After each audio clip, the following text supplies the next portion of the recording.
What happens when absolute power meets absolute conviction?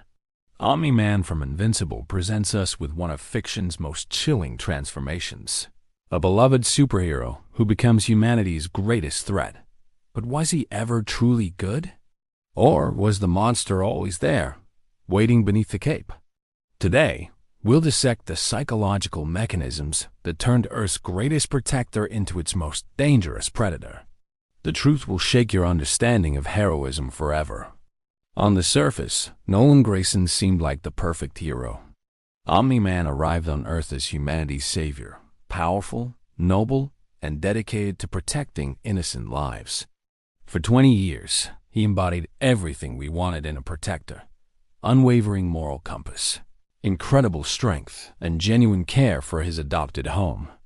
But psychology teaches us that the most dangerous individuals are often those who present the most convincing facades.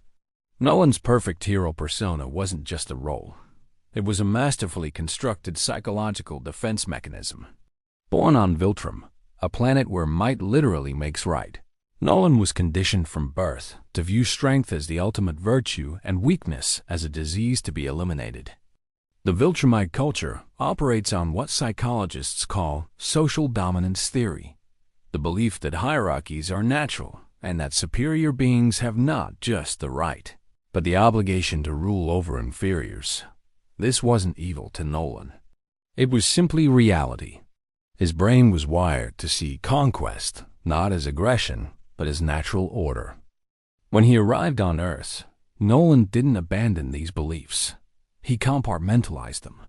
Cognitive dissonance theory explains how intelligent individuals can hold contradictory beliefs by separating them into different mental compartments. Nolan could genuinely love Debbie and Mark while simultaneously viewing humanity as livestock. The hero act wasn't entirely fake. It was a carefully maintained psychological bubble. But the most chilling aspect? Nolan's patience. He spent 2 decades building relationships, saving lives, and earning trust. This demonstrates what forensic psychologists call long-term manipulation strategies, the ability to invest years in deception for a greater payoff. Every smile, every rescue, every moment of apparent compassion was calculated. But there was something even Nolan hadn't anticipated: the psychological impact of deep, prolonged human connection. Love, as it turns out, can rewire even the most conditioned mind. The moment everything changed wasn't when Omni-Man revealed his true nature. It was when the Viltrumite Empire decided Earth was ready for conquest. Psychological research shows that dormant programming can be reactivated by specific triggers, and for Nolan, that trigger was duty. The Guardians of the Globe had to be eliminated. They were the only force capable of stopping the invasion.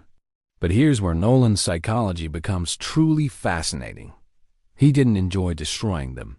Frame-by-frame analysis of his expressions during the massacre reveals something disturbing: clinical detachment. This wasn't rage or sadism. It was the cold efficiency of someone who had completely dissociated from the emotional weight of their actions. Dissociation is a psychological defense mechanism where the mind separates itself from traumatic or morally conflicting situations. Nolan had trained himself to shut down his emotional responses when necessary, a skill that served him well on Viltrum, but became horrifying on Earth. He could eliminate his friends with the same emotional investment as swatting insects. But the human connections he'd built over 20 years created unexpected psychological pressure. Every interaction with Debbie became a battle between his programmed loyalty to Viltrum and his genuine affection for her. Mark represented an even greater conflict. Part human, part Viltrumite, a living symbol of Nolan's divided identity. The stress began manifesting in subtle ways. He became more irritable, withdrew emotionally, and started making small mistakes in his hero work. These weren't character flaws. They were symptoms of severe psychological strain. His mind was literally at war with itself, with 2 incompatible worldviews fighting for dominance. The breaking point came when Mark began developing his powers. Suddenly, Nolan couldn't maintain the compartmentalization anymore. His son would either become a fellow conqueror or another obstacle to remove. The psychological walls he built were crumbling, and the monster beneath was starting to show through the cracks. And when those walls finally collapsed completely, the world would witness the true horror of a mind freed from moral constraints. The moment Nolan stopped pretending, his entire psychological framework shifted. What we witnessed wasn't a breakdown, it was a revelation. Every hesitation, every moment of apparent humanity evaporated like morning mist. This transformation illustrates one of psychology's most unsettling truths. Moral behavior can be nothing more than learned social performance. Nolan's speeches to Mark revealed the depth of his psychological conditioning. When he describes humans as pets or claims they live such short lives their suffering is meaningless, he's not being cruel. He genuinely believes this. His brain had been programmed from birth to process empathy selectively. He could feel love for his family while viewing the rest of humanity as fundamentally inferior beings. This selective empathy is a hallmark of supremacist psychology. Research shows that individuals raised in cultures that dehumanize outsiders develop what psychologists call moral exclusion, the ability to remove certain groups from their circle of moral concern. Nolan's circle included only Viltrumites and, to a limited extent, his immediate family. The chilling efficiency with which he began dismantling Mark's worldview demonstrates advanced psychological manipulation. He systematically attacked every foundation of Mark's moral framework: the value of human life, the meaning of heroism, the importance of free will. This wasn't anger. It was calculated psychological warfare designed to break Mark's resistance and reshape his thinking. But perhaps most disturbing was how logical Nolan made it all sound. He presented conquest as evolution, submission as peace, and domination as natural law. His arguments weren't the ravings of a madman. They were the cold reasoning of someone who had been taught that might equals right from his first breath. The railway scene reveals the true scope of his transformation. As he forced Mark to watch the destruction he could cause, Nolan's face showed no remorse, no hesitation, only the grim determination of someone convinced they were teaching a necessary lesson. In his mind, he was being merciful by offering Mark the choice to join rather than resist. But even as he spoke of Viltrumite superiority and human insignificance, small cracks appeared in his facade. The psychological programming that made him a perfect conqueror was at war with 20 years of genuine human connection. The moment Nolan began systematically destroying Chicago, he crossed a psychological threshold that few fictional characters ever approach. This wasn't a moment of rage or temporary insanity. It was the cold application of terror as a teaching tool. Child psychology research shows that witnessing large-scale destruction can cause permanent developmental trauma. Yet Nolan forced his teenage son to watch as he obliterated city blocks and ended thousands of lives. What makes this scene so psychologically disturbing isn't the destruction itself. It's Nolan's clinical narration throughout. He explained each act of devastation as if teaching a physics lesson, his voice never wavering, his resolve never cracking. This demonstrates what forensic psychologists call instrumental violence, harm inflicted not from emotion, but as a calculated means to an end. The psychology behind his actions reveals something even more unsettling. Nolan genuinely believed he was being compassionate. In his mind, a quick demonstration of overwhelming force would save Mark from years of futile resistance. Better to crush his son's spirit now than let him suffer through prolonged defiance. This twisted logic illustrates how supremacist ideologies can completely invert normal reasoning. But the most chilling aspect was his patience with Mark's horror. When his son screamed, cried, and begged him to stop, Nolan showed no irritation or anger, only the calm persistence of someone waiting for a child to understand a difficult concept. He had psychologically reduced Mark to a student who simply hadn't grasped the lesson yet. The turning point came when Mark finally fought back with genuine fury. For the first time, we saw a crack in Nolan's composure, not because Mark could hurt him physically, but because his son's rejection of Viltrumite values threatened the psychological framework that justified everything Nolan had done.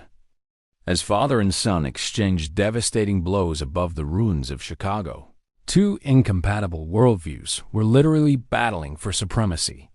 Mark represented hope that connection and compassion could overcome conditioning and conquest. Nolan embodied the terrifying possibility that love might not be enough to overcome a lifetime of psychological programming. The question hanging over their battle wasn't who would win physically.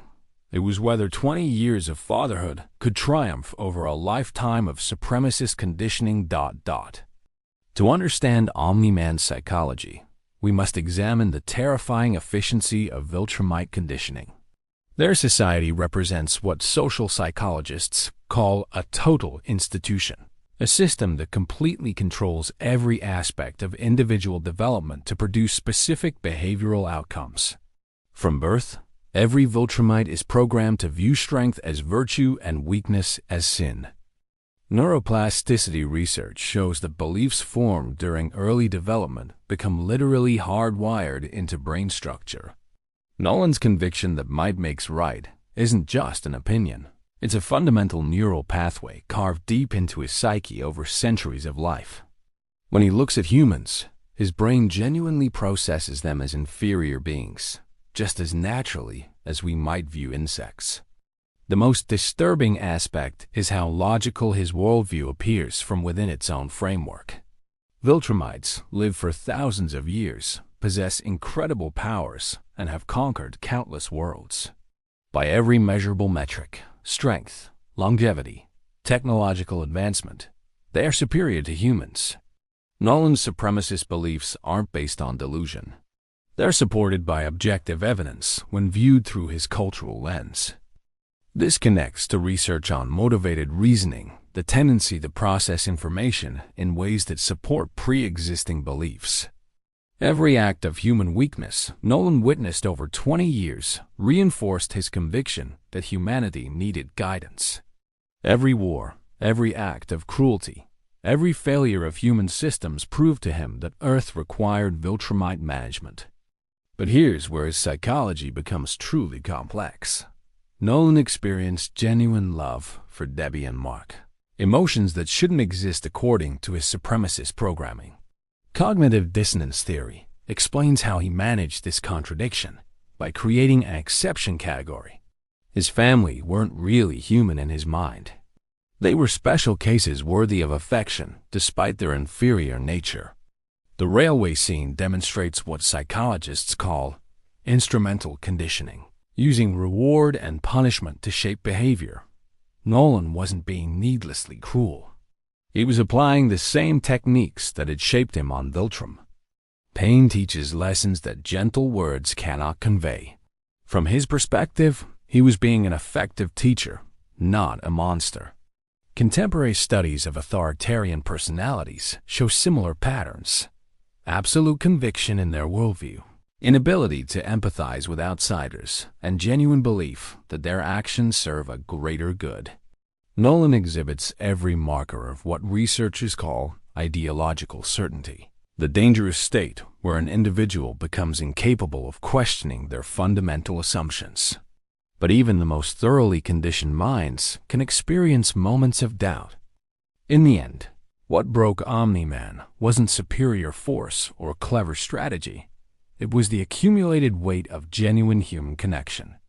20 years of marriage, fatherhood, and friendship had created neural pathways that his Viltrumite programming couldn't completely overwrite. When Mark tearfully declared his love even while being beaten to near-ending, those pathways fired stronger than his conquest conditioning. This moment represents one of fiction's most psychologically accurate portrayals of how deeply ingrained beliefs can be challenged. Attachment theory shows that strong emotional bonds can literally rewire brain structure over time. Nolan's love for Mark wasn't just sentiment. It was a competing neural network, that had grown stronger than his supremacist programming through decades of reinforcement. The aftermath reveals the true psychological cost of his actions. Nolan's departure from Earth wasn't strategic retreat. It was psychological flight from unbearable cognitive dissonance. He could no longer maintain the mental compartmentalization that had allowed him to be both loving father and ruthless conqueror. The two identities had become incompatible, and choosing his programming meant losing his family forever. His later character development demonstrates that even the most thorough psychological conditioning can be overcome through sustained exposure to contradictory evidence. Every moment of human courage, sacrifice, and love that Nolan witnessed chipped away at his supremacist beliefs. Mark's refusal to abandon his principles, even under torture, proved that humans possessed something Viltrumites had bred out of themselves: the strength to choose compassion over conquest. The truly unsettling implication is how easily Nolan's transformation could have gone the other way. Had Mark accepted the Viltrumite worldview, had Debbie never shown him unconditional love, had Earth's heroes been less inspiring, the psychological scales could have tipped toward permanent monster rather than reluctant redemption. Omni-Man's story serves as a warning about the power of cultural programming and the fragility of moral reasoning. It demonstrates how environment shapes psychology, how love can overcome conditioning, and how the line between hero and villain often depends on which neural pathways grow strongest during our development. But perhaps most importantly, it shows that even the most thoroughly corrupted mind can choose differently when confronted with evidence that their worldview is incomplete. Change is possible, but only for those willing to endure the psychological agony of rebuilding their entire understanding of right and wrong. Omni-Man's journey from hero to tyrant to reluctant father reveals psychology's darkest truth. We are all products of our conditioning, capable of both tremendous good and unthinkable harm. His story forces us to confront an uncomfortable question. If we had been raised with his beliefs, in his culture, with his power, would we have made different choices?